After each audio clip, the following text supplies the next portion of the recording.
नमस्कार, तिखट तडकामध्ये आपलं स्वागत आहे। सध्या उन्हाळा आहे। आपण याच्या आधी पण शहाळ्याची कुल्फी बघितली आहे। आपण 1-2 दिवसांपूर्वी मलाई कुल्फी पण बघितली आहे। आज आपण बघणार आहोत नारळापासून आपण हे आईस्क्रीम बनवणार आहोत। आपलं साधं जे नेहमी आपण वापरत असतो नारळ, त्या नारळापासून आपण ही बनवतोय। तर इथे मी गॅसवरती पॅन ठेवलाय आणि पॅनमध्ये हे फुल क्रीम दूध आहे, साधारण 250 ग्रॅम।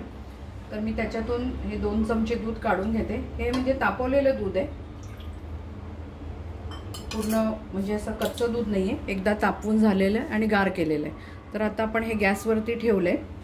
तर आता आपण इथे काय करणार आहोत, हे दूध आपल्याला आटवायचं आहे। त्यासाठी एकतर अर्धा लिटर दूध घेऊन पूर्ण आटवून त्याला पाव लिटर करायचं, किंवा याच्यामध्ये आपण 1 चमचा हे जे आपण दूध काढून ठेवलेलं आहे 2 चमचे, त्याच्यामध्ये एकतर आपण 1 चमचा कॉर्नफ्लॉवर घालणार आहोत किंवा 2 चमचे मिल्क पावडर घालणार आहोत। कॉर्नफ्लॉवर घातलं तर आपल्याला उपासाला चालत नाही, म्हणून आपण मिल्क पावडर पण वापरू शकतो। तर इथे मी मिल्क पावडर घेतली आहे। तर आपण ह्या दुधामध्ये ती घालूया आणि त्याची एक स्लरी करून बाजूला ठेवूया। तोपर्यंत आपलं दूध आटतंय। आपल्याला हे दूध जे 250 ग्रॅम घेतले आपण, म्हणजे माझ्याकडे साधारण 1 ग्लास होतं, ते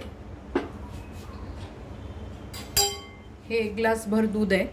तुम्ही तुमच्या अंदाजाने, तुमच्याकडे माणसं किती आहेत त्या अंदाजाने किती करायचंय त्या अंदाजाने दूध घ्या, पण जेवढं घ्याल त्याच्या निम्मे तरी आटवा ते। पण याच्यातही भरपूर होतं 250 ग्रॅम मध्ये।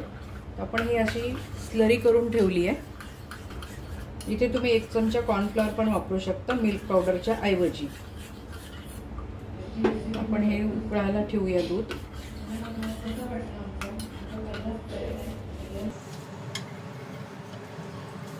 आपल्याला सारखं हलवायचं आहे, ते लागायला नको। चांगली उकळी येऊ देऊ आपण त्याला। इथे बघा आपल्या दुधाला छान उकळी आली आहे।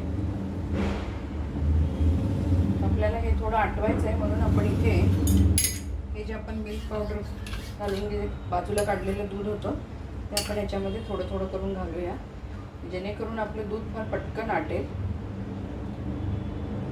इथे फक्त फुल क्रीमच दूध वापरा, गाईचं दूध नका वापरू, वेळ लागतो खूप आटायला म्हणून। आता मिल्क पावडर मध्ये पण थोडीशी साखर होती, म्हणून आपण आता त्या अंदाजाने याच्यात साखर घालणार आहोत।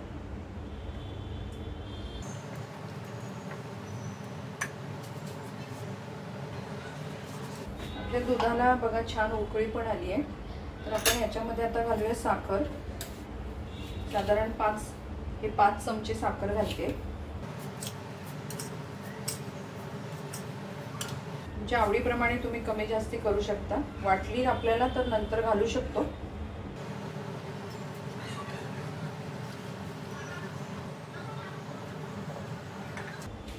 आता आपण गॅस बंद करू। बऱ्यापैकी दूध आटलंय आपलं। आता हे गार झालं तर अजून थोडं घट्ट होईल आणि याला आता थंड होऊ देऊ आपण।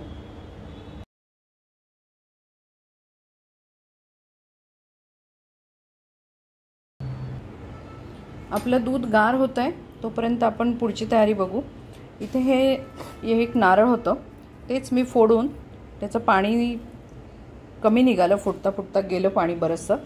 तर त्याच्याच हे मी तुकडे करून घेतलेले आहेत, सालं काढून घेतलीत त्याची। तर आपण आता ह्याचे तुकडे करून घेऊया।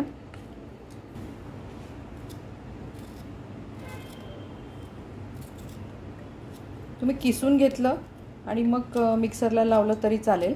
आपण या पद्धतीने त्याचे सगळे तुकडे करून घेऊ।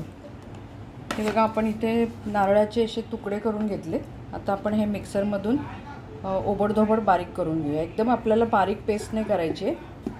इथे बघा हे नारळ आपण बारीक केलं आहे, तर ते साधारण आपल्याला एकदम पेस्ट नाही केलेली आपण, पण असं ओबडधोबड केलं आहे। थोडंसं पाणी घातले त्याच्यामध्ये। आता आपण हे बाजूला ठेवूया। आपण जे दूध मगाशी आटवून ठेवले ते मी फ्रीजमध्ये ठेवले। आता आपण इथे घेऊया व्हिप क्रीम। इथे मी अमूलचं फ्रेश क्रीम वापरते आहे। तुम्ही कुठलंही व्हिप क्रीम वापरू शकता किंवा अमूलचं पण फ्रेश क्रीम वापरू शकता, इझिली कुठेही मिळतं हे। इथे आपण आता ह्या बाउलमध्ये क्रीम काढून घेऊया। तर आपण हे क्रीम काढलंय बाउलमध्ये, मिक्स करून घेऊया। इथे आपण आपलं क्रीम चांगलं हे करून घेतलं, मिक्स करून घेतलं या पद्धतीने। तर आपलं जे आपण नारळाचं पीस मिक्सरमधून बारीक केला होता तो, आणि आपलं हे दूध आपण जे मगाशी आटवलेलं, आपण आता दूध घालूया यामध्ये, परत मिक्स करूया।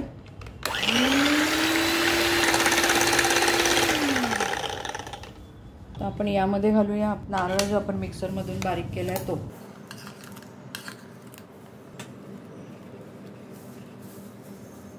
आता हे आपण सगळं मिक्स करून घेऊया।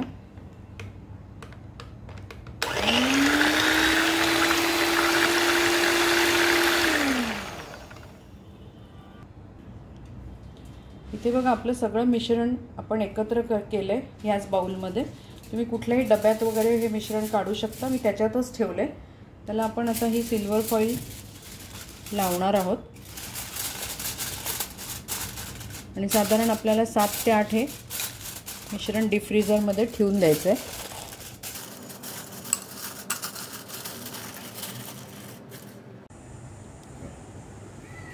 इथे बघा आपले 8 तास झालेले आहेत। आपण आता आईस्क्रीम बघूया कसं झालंय आपलं। एकदम मस्त झालेलं आहे। आपण आता काढून घेऊया।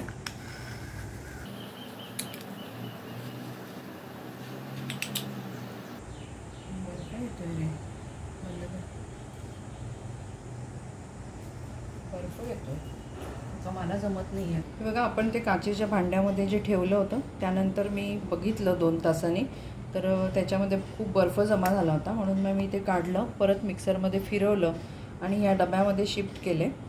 तर आता आपण बघूया, आपलं आईस्क्रीम झालेलं दिसतंय, काढून घेऊया।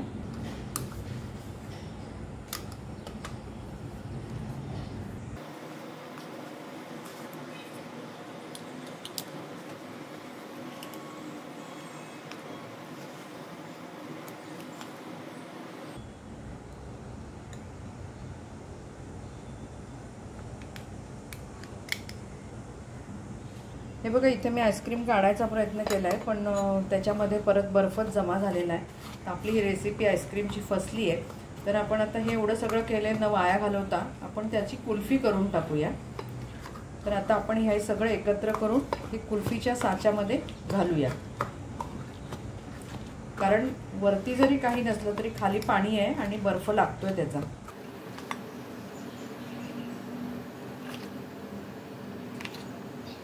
कुल्फीच्या साच्यांमध्ये सगळं मिश्रण घालून घेते।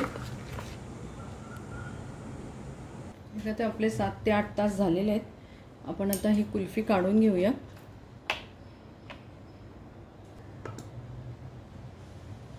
पाण्यामध्ये ठेवते। हा एक ग्लास आहे, हा आपण पाण्यात ठेवूया, थोडा वेळ जाईल त्याच्यात।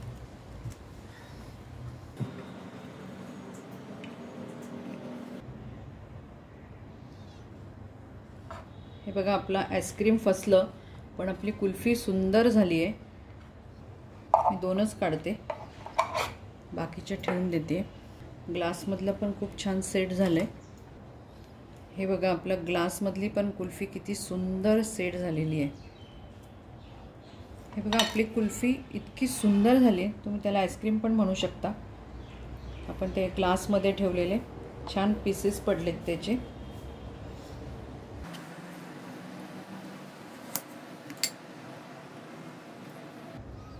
तुम्ही एकदा ही करून बघा, तुम्ही मार्केटची कुल्फी किंवा आईस्क्रीम घेणार नाही। घरात एवढं छान आपण व्यवस्थित मटेरियल वापरतो, त्यामुळे कुठल्याही प्रकारचं भेसळ न होता आपल्याला आपल्या मनासारखं आईस्क्रीम खायला मिळेल।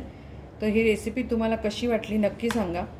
ही आमची थोडी फसलेली रेसिपी आहे, पण आईस्क्रीम न होता कुल्फी झाली, पण आपण ग्लासमध्ये टाकल्यामुळे ते आईस्क्रीम पण जमा झाले। आपण छान त्याच्या स्लाइस करून घेतलेल्या आहेत। टेस्टला तर एवढी भन्नाट लागते। तुम्ही नक्की करा, तुमचा अभिप्राय आम्हाला कळवा। हा उन्हाळा आहे तोपर्यंत तुम्ही नक्की ट्राय करा। तसंच तिखट तडक्याला लाईक करा, शेअर करा, सबस्क्राईब करा। परत आपण भेटू अशाच एका छानशा रेसिपी बरोबर। धन्यवाद।